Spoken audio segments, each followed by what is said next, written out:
Hello. Thanks for dropping in. Things have got a little out of hand in here. Oh, golly. They have indeed. Just trying to stick a microphone on my hat. Yes. So ever since the TPUG Fix-It Night, where I was trying to fix things, even though I was not scheduled to fix things, it's been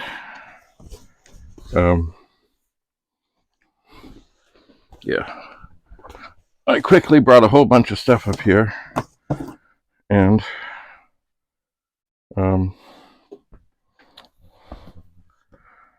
yeah, I've got to see what I can do to get this room back in operational status. So I need to move some boxes and things.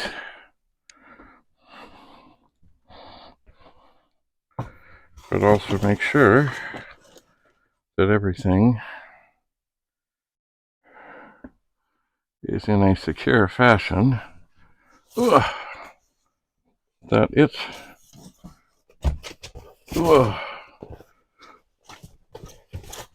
that things will not fall down. So I'm just moving the beautiful box from the Commodore 1802 monitor up higher, and it was. I have a pile of discs here I'd like to look through, but now I'm afraid I'm going to knock them over. That would not be good, because that could cause a lot of damage. Oh! Alright. And here's a box. Oh! It does not need to be here. Oh. Alright. Hello. I found a little wee selfie stick thing. That might be handy. Does it like to stay in one position? I don't know.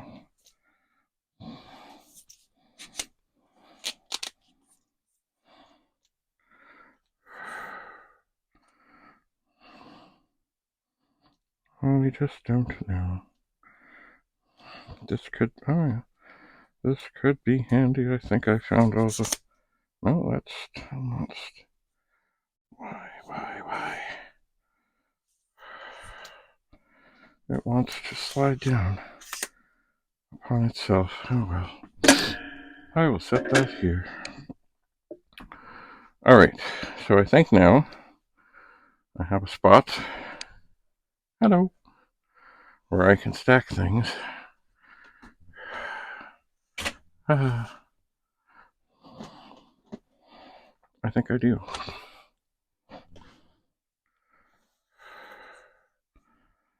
Okay.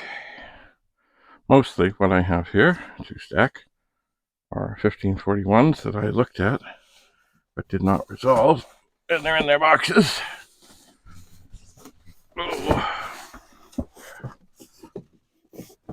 Oh yeah. And Commodore 64s that I did not resolve, but they're in their boxes. Okay, that's 3. No, 2. 3.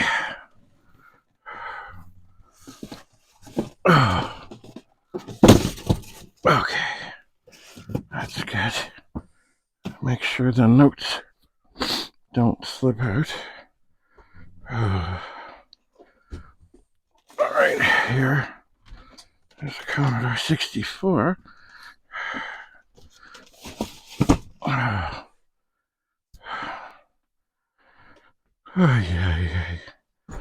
Oh, I'm gonna drop this hat. I know it. So I'm not gonna do that. Here's another Commodore 64.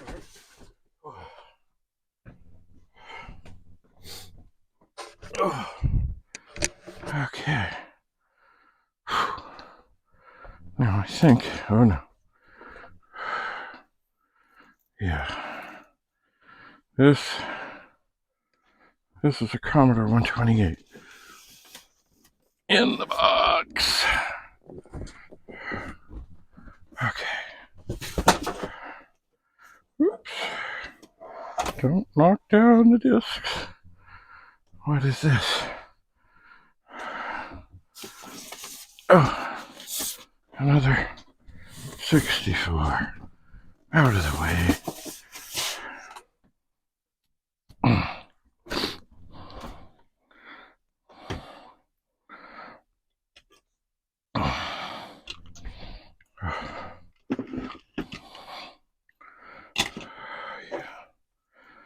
Oh, yeah. Now, here, here's the filthy box. And that is getting out of here.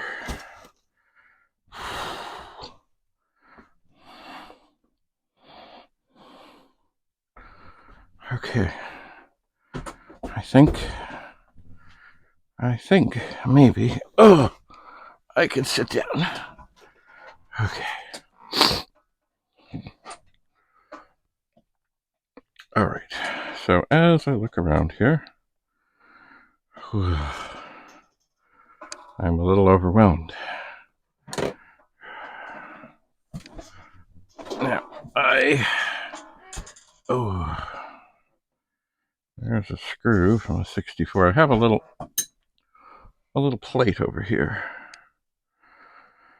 that I can leave things in. That screwdriver can go in there.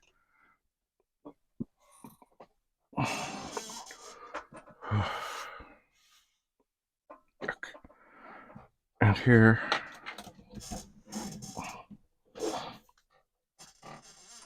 oh my, ow, oh dear, I'm in an awkward position here to pick this up.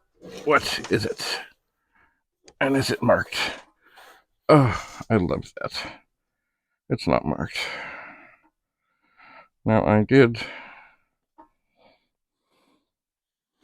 recently move out of here my large toolbox, which needed to get out of here. Oh dear.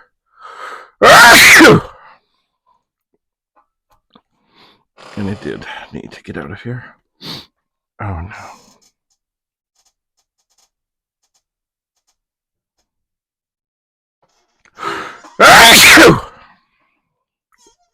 I hear something. I will take this downstairs. It's a bus card too. It's missing some feet, but I'm sure that won't hurt. Actually, what I could do right now is grab a 64 that's working and all the accessories and a monitor and such, and connect it to the 4040 disk drive I've been testing down there. I could. I might. I'll see. Oh, another screwdriver. Another screwdriver.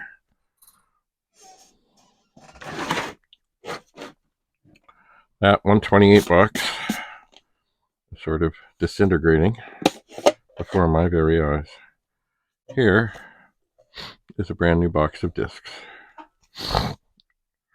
And it also has labels. And what are these labels good for? Well, I tell you, when I find a pet with an EEPROM that's not covered, those little Write Protect stickers are magical. I think this box also deserves to go downstairs. I think it's funny, I was thinking maybe I would just take the 128 downstairs, but I'm not sure remember talking to a fellow at the World of Commodore about how he was not sure that the bus card worked with the 128. Oh, here's some of my test discs.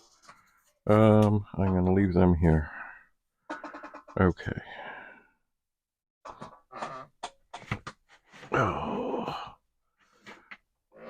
here is a box marked Explore. Sounds reasonable.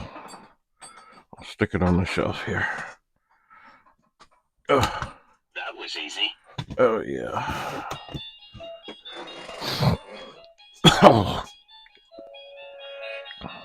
Here's something you don't see every day. It's an old Apple charger kind of thing. Magical. They had dock stations that went with this. Or docking stations. All kinds of things. Good stuff. Because I still have some old, of course I do, some old iPad things. And what is this thing?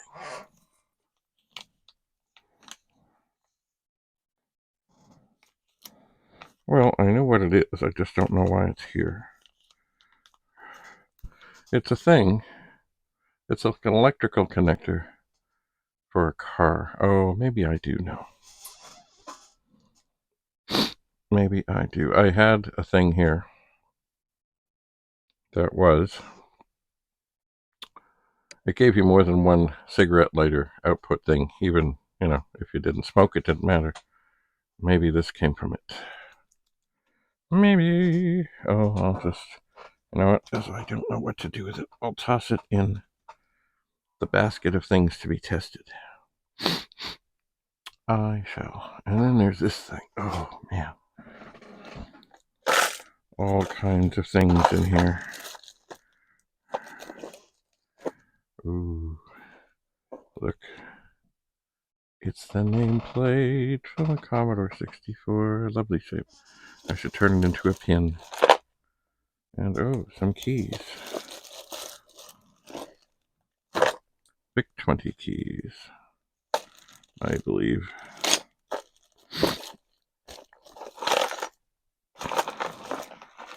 Bad chips, says this bag. But it does look to have... Boy, it's got a lot of stuff in there. Oh, man. Well, I can't have... I've got to get this area clear. Look. Here's a beautiful thing.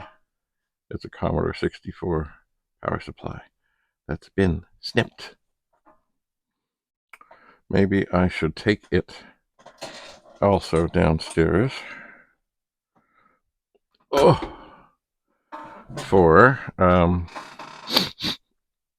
the family portrait. It does seem a part of Commodore history to have a power supply dying in the distance. Here is rubbing alcohol. I will keep it handy for keyboard cleaning, of which I will get into. Here's some water from I'm not sure when. It can go downstairs as well. It can. Here is a men's Entertainment for Men magazine. Although, I think it's just entertainment. There's all kinds of articles in here. And of course, as time goes on, the ads get more and more fun.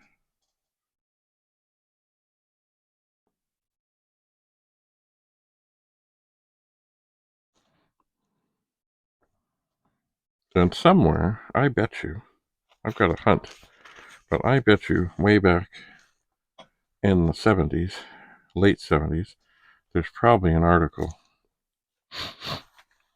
or at least a mention, of the Commodore PET. I would bet. I would bet there is. Did I ever tell you about the time when I ended up at this show, and it really wasn't a show that TPUG should have been at, but there we were, the Toronto Pet Users Group, and right next to us was the latest pet from Penthouse magazine. And I think we got more people talking to us because of the strangeness of our location and what exactly the Toronto Pet Users Group did. Also remember there was a movie out at the time, Heart Like a Wheel. I believe it was. It was about Shirley Muldowney. Muldowney? Anyway, drag racing. Remember the big line, it's not a hobby. It's not a hobby. Oh yeah, look at this. The TPUG PBS password from January of 1985 is burlap. BURLAP. This is when TPUG was on Avenue Road. 1912A, Avenue Road, Suite 1, Toronto, Ontario, M5M, 4A1. It's not there anymore. That building has been torn down and resuscitated. Anyway, lots of things in here. So I do need to get Meg's. Oh, here's something. Sorry, here is something. This too will go downstairs for the family portrait. I have nothing in it. It does say, it's got a piece of tape on the back. I'm afraid to rip it off lest it will hurt it. That vaguely says +4. Alright, but that, I don't know when it's from, but it will be a good thing to take down there. This, of course, is a timer. It has two things. One that will go by 20 minutes, the other will go an hour. This kind of thing used to sit up on the top of a stove. If the stove didn't have a timer, here was a timer. What will I do with it? The table here is in the way of me putting it in the drawer.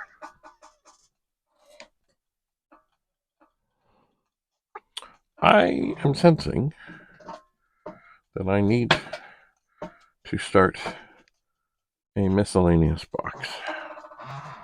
Oh, yes. There it is. The Commodore 64 Programmer's Reference Guide. That I will set aside.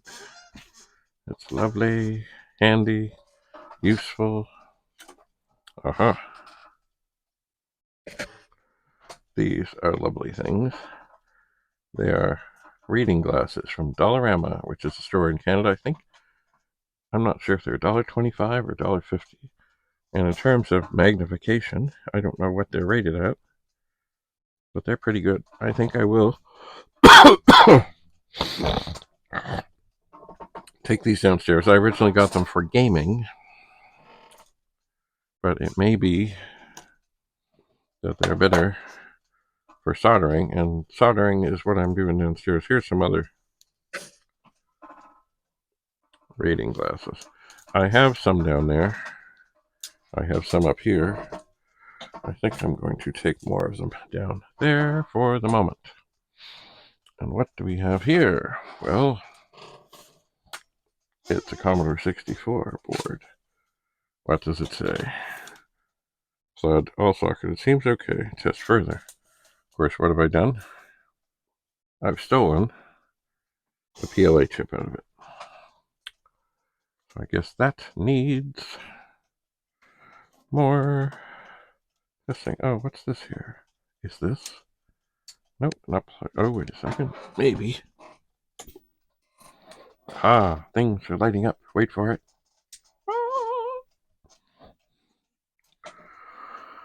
All right. Yeah.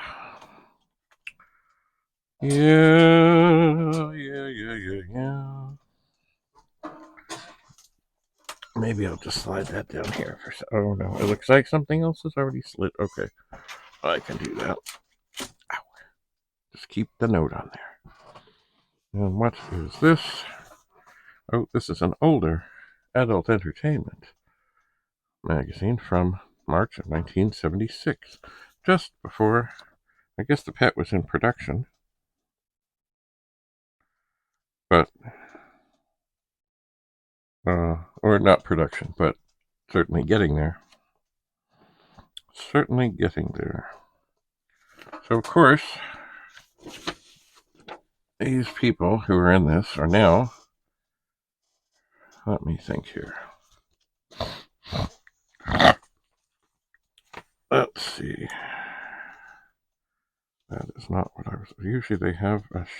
Oh, maybe they don't. I am perhaps mistaken. I thought they had a sheet of when people were born. Anyway, okay, so this 76. What's that? 47 years ago? So whoever was in here is now in their 70s, perhaps close to it. Here is a Run magazine health tips on using your Commodore. This is from April 1989. I'm going to put that with the Commodore things here. Oh, I think I will take this down. Also, it's a little worn and weathered. It's the famous sacred Commodore warranty card. Aha. Here is a box from Qbert. I have... Oh, there goes the door. Oh boy, that is teetering. I have the box that things came in.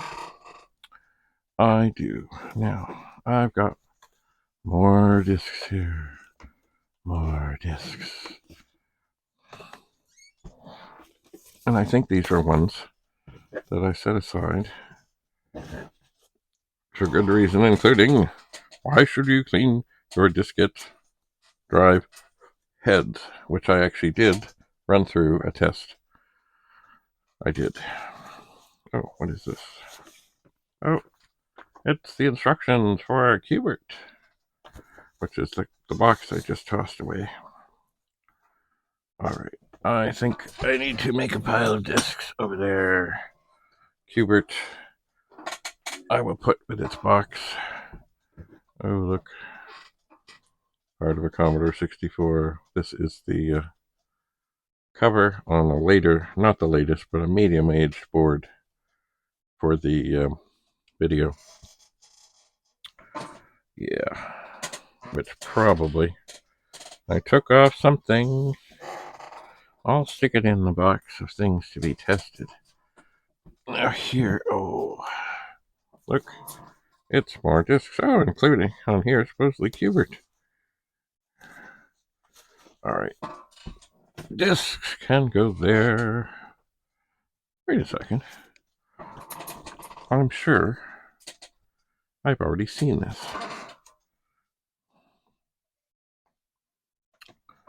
I have. It's another one. May 1989. Imagine. Now this too will go downstairs. It's the Torped celebrating, I think, 25 years of Commodore. The World of Commodore Special, December 1983. Ah yes, inside the front cover, Jim Butterfield, Steve Hunter, Brad Templeton. That too can go downstairs for the family portraits. More discs. Oh, and I don't know where I found this, but in some box, it's a baseball card from the Detroit Tigers, Rich Hebner. Never heard of him. Don't know if he's good. If he played one game, who knows? Okay, more discs. More. Ah, I dropped something. Disc label. This one, I think, is for one of the ones I probably took downstairs, though I was testing things with. Okay, we're getting... Oh, look. I was doing a thing with a train a while back. I never did get it set up or tested, but there's a piece of track. I don't know where the trains are. Maybe I'll just set this here for the moment. Oh, don't forget the lighter. It has no gas in it, but it still flicks nicely. We'll see about that. Let's see here. Oh yeah, here's something I'll take down. Of course, no one will be able to see it.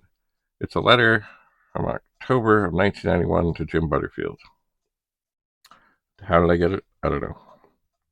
It is from a fellow in LeClaire, Iowa. I will take that down. Even if nobody can see it in the picture, I'll know it's there.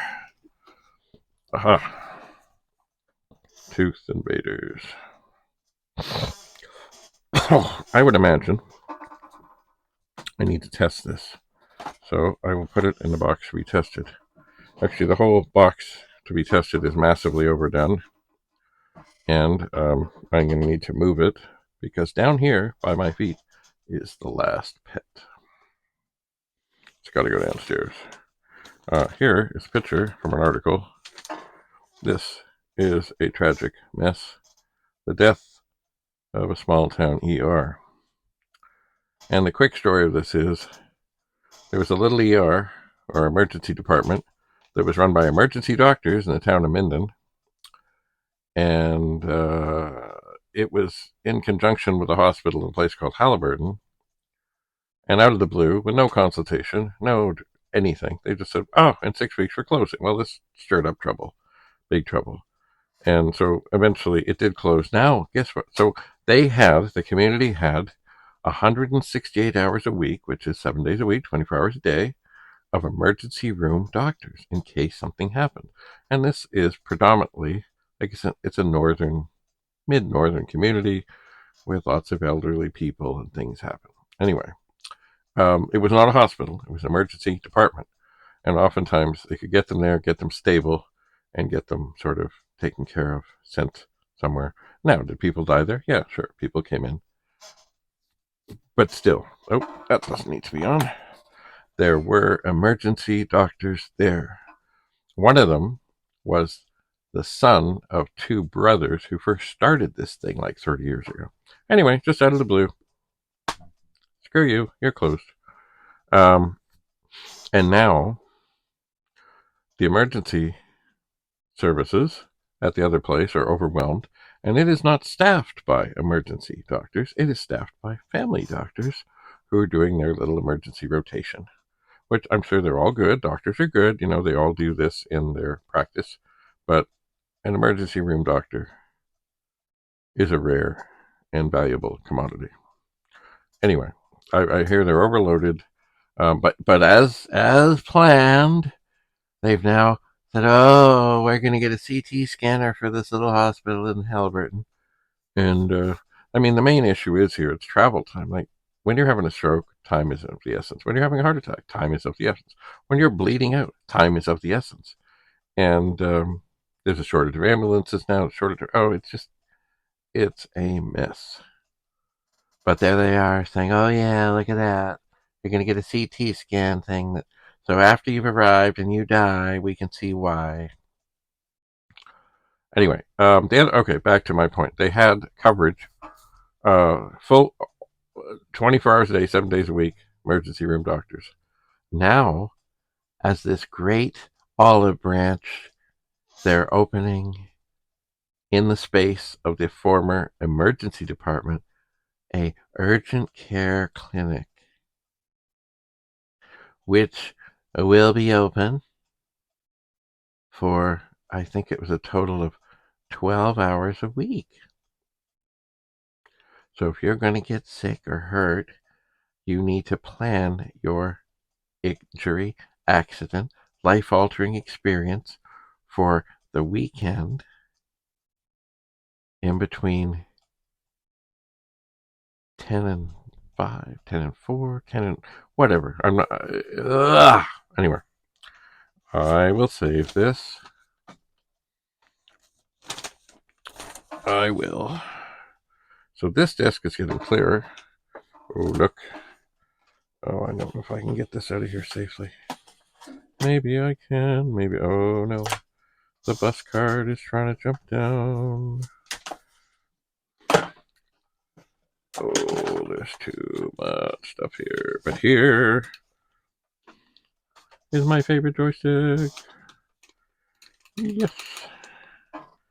The Epix XJ. 500 XJ Epix. I'm not sure how they named it. Don't know. Don't care. It's great. So this desk is coming clear. Oh, look. Another power supply that's been scalped. That too, somewhere it'll find a spot discreetly in the family portrait. And here's a cute little guy. I should test it though. This is a thing. It was meant to tape onto the bottom corner of a 64 or 128, plug in the joystick port. It had a pass-through, so you would still have a joystick port you could do other things with, but it was, I think, mostly for GEOS. GEOS, I hate it. Anyway, I will put that in the box of things to be tested. And here is a dubious thing. Oh yeah, I remember this. This is a power supply. Now I didn't cut the cords off yet because it is for demonstration purposes. What is this cord? Where is this cord going? I can see, here's another thing. I've been gathering at thrift stores power bars. I need more of them up here too. I don't want to be diddling around trying to figure out what's what. Now, people say they don't trust these old power supplies. I have found that most of the ones that I have are quite fine. But then there is the few. Look at that. Maybe, sorry, this is wrapped up here. This is a Commodore 64 killer. It's reading between 6.22 and 6.25 volts. It's a killer. And I didn't cut the cords off because I can use it to show people. It's a killer. Killer. 6.25, 6.23. Anyway. So it is for educational purposes. How do I know that I'll never use it again? I have tied up the cable amongst itself. Anyway, that I'm going to stick down here.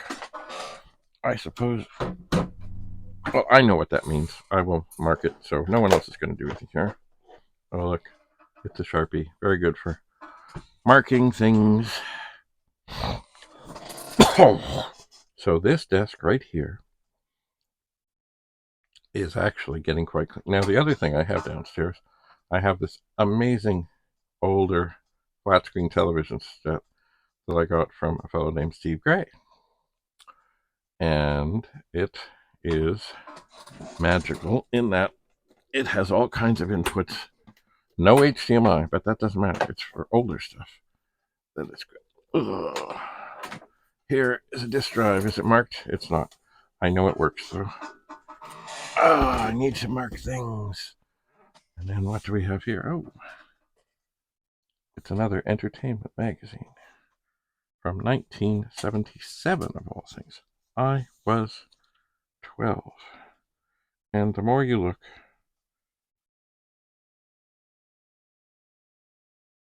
the more the ads are aged. And of course, some people who would be featured in here, I mean, I don't mean featured, but I mean in here,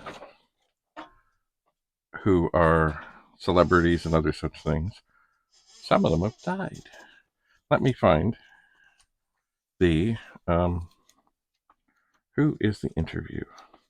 They always do an interview. Oh, look, here's an ad for a Subaru, $2,974 for a brand new Subaru. Let's see here. Who is the interview? I should get my reading glasses. Books, movies, theater.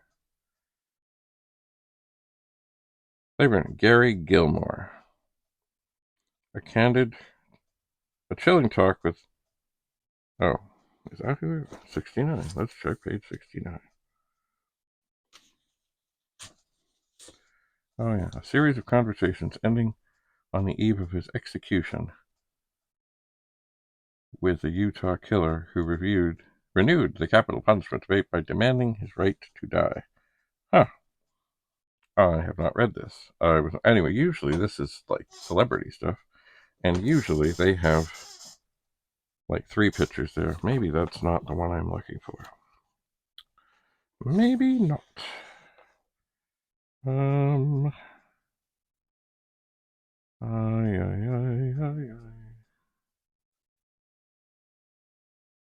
Well, maybe that's the one in there. Alright, well, I know. I gotta move those. Oh, and here's another mixed bag of things. Okay. I'm sure I saw. Ah, yes. Look. March, April 1984, TPUG magazine featuring an SX64. And on the back, ooh, an ad from Rich Vale Telecommunications for the C-Link that let you use your 4040 drive, etc. and other such things with, I believe, oh yeah, I have stuff in here. As does my mother. There's Jim Butterfield. Las Vegas and the 264. Yep. Okay, I put things here. I will put this one.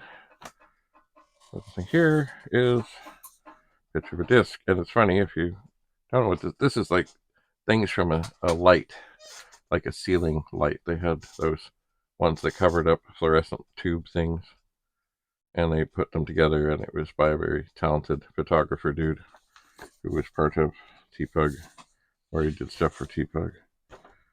Oh, and this is Stress at the corner. And this is the first issue of TPUG magazine. So this was around the time of the big split with the fellow who was, it was a mess. Anyway. Oh, that's the alarm. And I had a disc in here. And the great man, David Williams, was the editor. Anyway, I'll put that there. And I believe, I believe I have found more magazines. Look, it's the TPUG magazine from May of 1984, and it had on it these robot-y guys. Why did they have these little robot guys? Because they had a big 20 inside of them. And here, probably using a similar thing to that light thing I told you about, that's the MSD dual drive. A great thing, although from what I hear, there are capacitor issues. I have 1 or 2 of these I've got to dig into. I would love to get them working. They were great. And here, probably using another thing with that same light thing, or light insert thing. This is a picture of the circuit board of a 1541. When is this one from? August, September of 84. This is October of 84. Talking about, laser, art, and technology. I guess there was something to do that. Ooh, and look, here is an ad from Batteries Included, and their lineup of products. And I think that little dude on there, I think they called him Herbie. Okay, we have seen this, January 1985. And look, it is, when is it? March of 1985, and I guess there must be something about computer chess in there. Something. And what do we have? Then we have from 1975 Another entertainment magazine. It also says John F. Kennedy off-the-record conversations by Ben Bradley, who was the editor of the Washington Post. And of course, there's always very talented people in here. I wonder, what was the interview that they did this time? What was it? I must find Playboy interview. Dustin Hoffman, candid conversation on page 63. Oh yeah, this is the more typical thing that I remember, in that it's got the three pictures, different things, different poses, whatever, and then comes the interview. And he, of course, well, what was this? 1975, 85, 95, 2005, 48 years ago or so, thereabouts. So if he was like, wow, we're all getting old. All right, so that I will put in the pile of adult magazine. Now, what is this? Ooh, this is from 1976, January. Another adult magazine with very talented people. And who did they interview? Who did they interview? I remember hearing you, Hefner, say, without the talented people that were featured in the magazine, he'd just have a literary magazine. Playboy interview. Elton John, candid conversation. Page 57. And oh my, there he is. A candid conversation with the unlikeliest, flashiest pop star of them all. There he is with his three pictures. My word. Oh, and here, June 1977. It's... oh, wait a sec. Who is that? It's not Barbie Benton. I had a feeling. I thought it was. It's not. I know it's not. I don't remember now. It just had this, because she was featured narrator. Television, Playboy,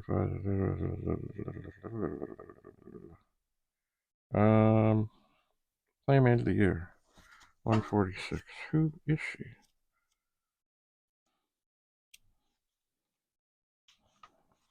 Why? Oh no, this is the era that we might end up even finding something about the pet in here.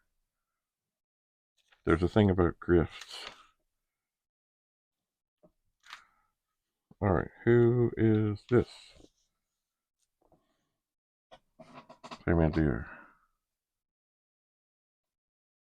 Oh, Patty McGuire. Why did I don't know. Anyway. I was mistaken. I was mistaken. Not Barbie Benton. Not. Anyway, I will start to look through some of these from around the time of the introduction of the early computers. Might find some interesting ads for maybe even Apple, TRS-80, or even mention of, oh, this is later, June of 1989. Kimberly Conrad, Playmate of the Year. She eventually married you, Hefner. I think they had kids. Now, where is the interview? Who did they interview? Playboy interview. Edward James Olmos. Page 59.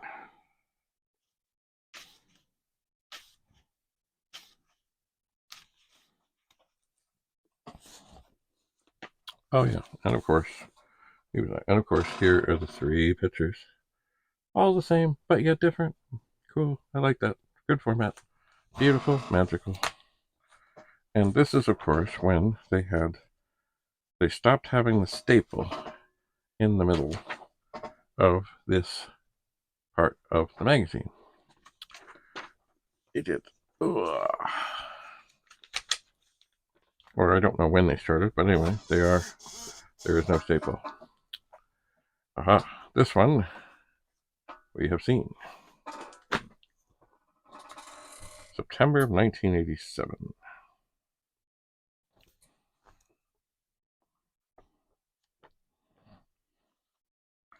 I don't know if I've ever looked through this.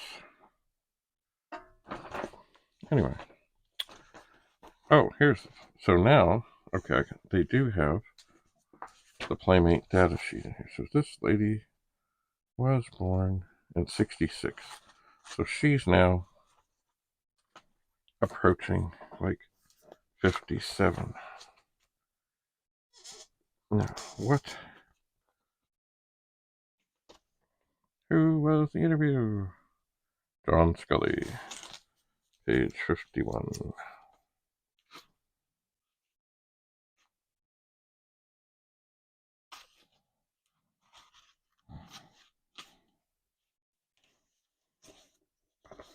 Who is he? A candid conversation with Apple Computer's dynamic CEO about the race with IBM, the feud with Steve Jobs, and his high fizz days at Pepsi. When is this from? Oh, 87.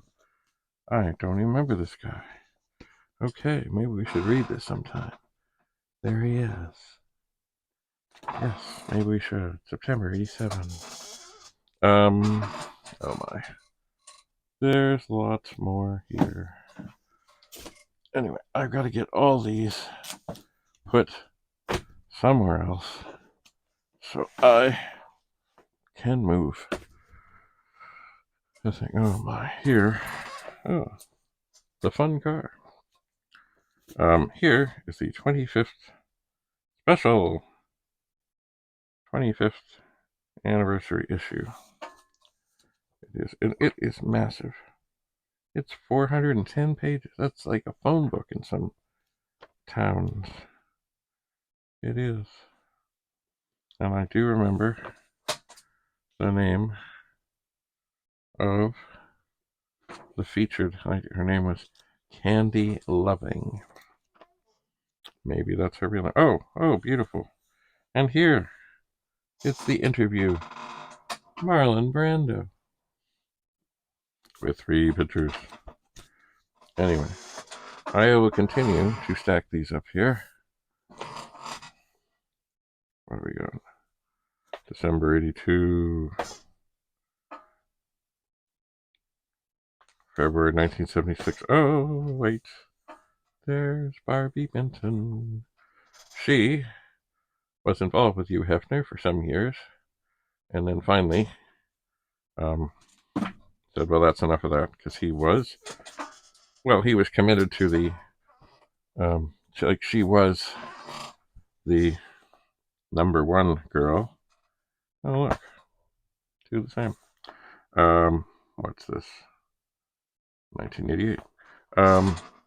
But he found out, of course, that she was not the only girl, and she said, well, which is not surprising. You know what? I often find, hang on, 1988. What do we got here? What I find is, in many, many cases, well, they do take beautiful pictures in here. And by the way, you know what? Most of the people who are in these pictures are wearing something. It's more alluring. Anyway, what was I going to say? Oftentimes, May 1982. What attracts somebody to somebody is 89, 1977, is eventually, I hate it. For example, if I had a computer museum, someone said, oh, that's really cool, computer museum, this is really fun, yeah, great. Eventually, it may be scorned as, all you do is spend time in that damn museum. That's all you do. Oh, no, don't get things folded. Anyway, here is Barbie Benton. Looks like she's playing chess with a piece of something that is like, something. That's not her. That is, a chess piece with a Playboy bunny head. Well, I would think that somewhere she is possibly featured. Maybe. Maybe not. Maybe not. Maybe she's just on the cover. Anyway, I need to put these in a box somewhere. And the last magazine we'll look at, I have two, not just one, but two. And back in December of 1984, the TPUG magazine came and said, hey, we want to put you guys on the cover. And we said, okay. So there is my twin brother and I. And that is in the back bedroom of my grandmother's house that was just about a block and a half away from the TPUG office. And that is where we ran the Bradley Brothers bulletin board system. Right there. I wish, way back when, we had digital photography and that we had thought to take more pictures. Anyway, and the one thing I don't like about the way they did this is I think they should have had the picture and then planned the picture so the picture was bigger. But anyway, so this whole area is like neutral black, whatever, with all the stuff, and then we're over here, and I think they should have done it. Well, I don't know. Maybe it's good. Anyway, all right. So this desk here is almost clear. Oh no, it's not. Oh wait. Here's the train I was telling you about. I should take that back downstairs. I had it as part of my Christmas decorations. Okay, what do we got here? I knew this was somewhere. This is a bucket of Star Wars things, and it has all kinds of stuff in it. Oh.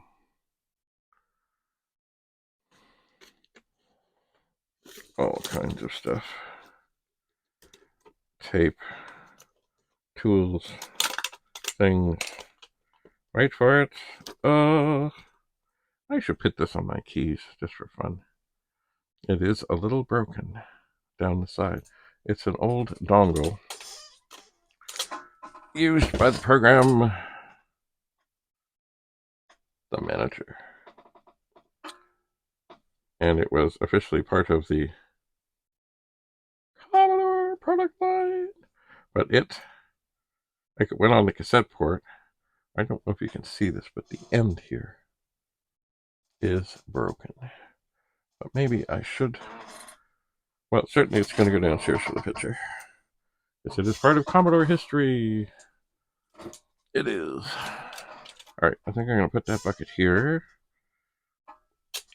And I need to sort through the bucket. And I have other things to take. Oh. And of course, here. Does it still light up? It does. Here is the project from now many years ago. There we go. It's a Commodore 64 and a joystick. And it has not every game by any means, but it has some games. Pretty good games. It does. I wish it had Mule. I gotta find Mule. I know I have a copy somewhere. I've got to find Mule. Anyway, this too should go down. Well, it's not really a pet thing, but I think I'll take it down for the family portrait, assuming I don't knock everything over trying to do it. So on this desk right now, there is this monitor. There is this 128. Is this 128 on? Is it plugged in? It's plugged in.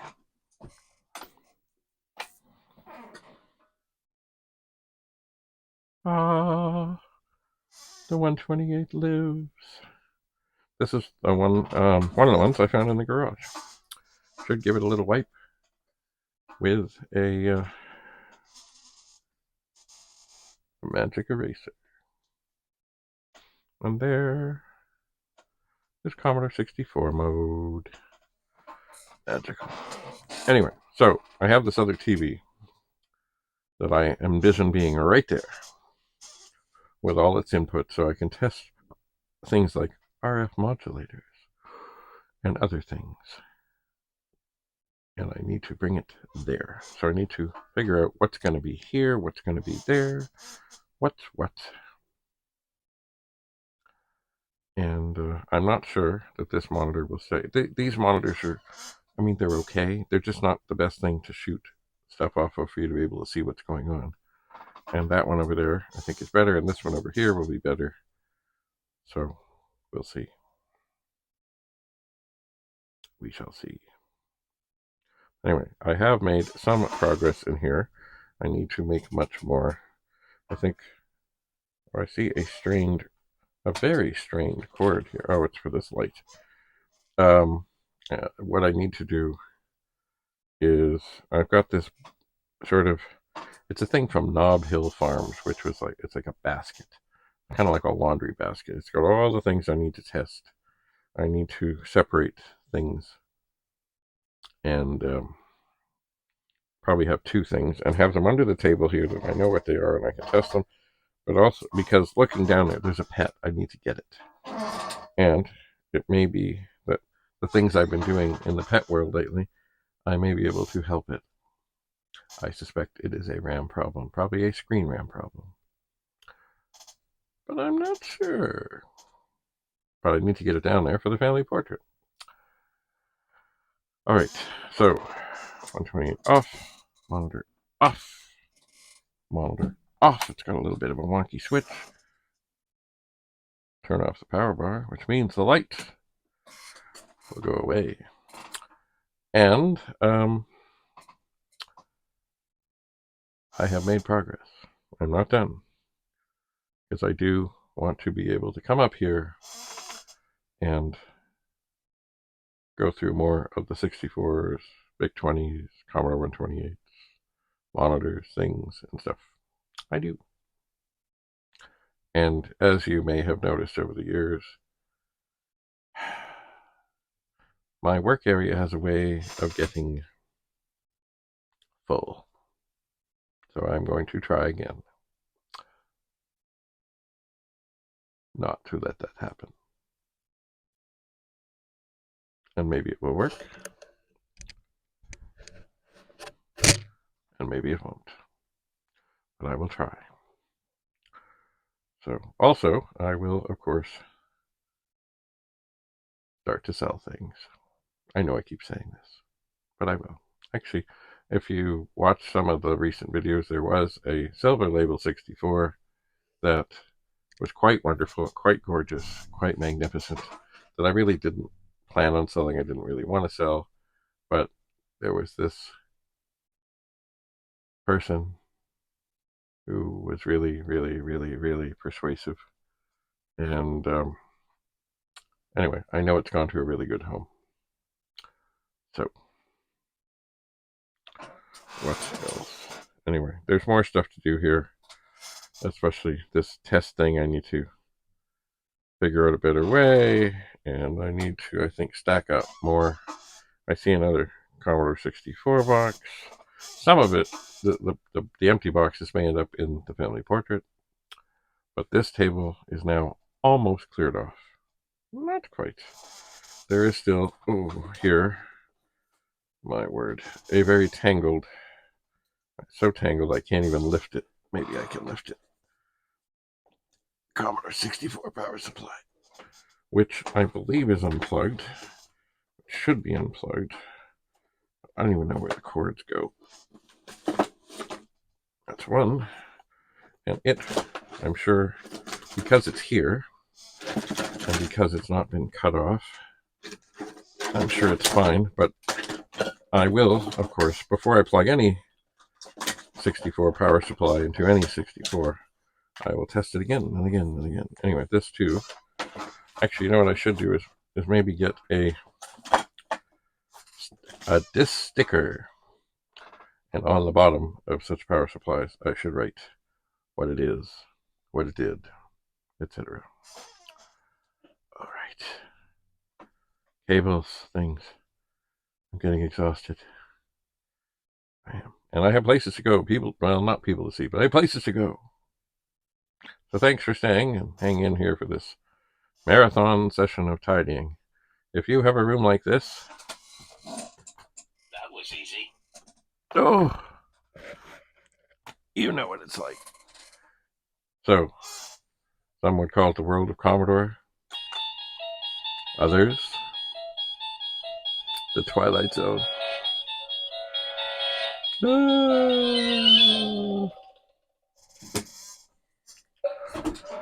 right. Enough. Thanks for coming.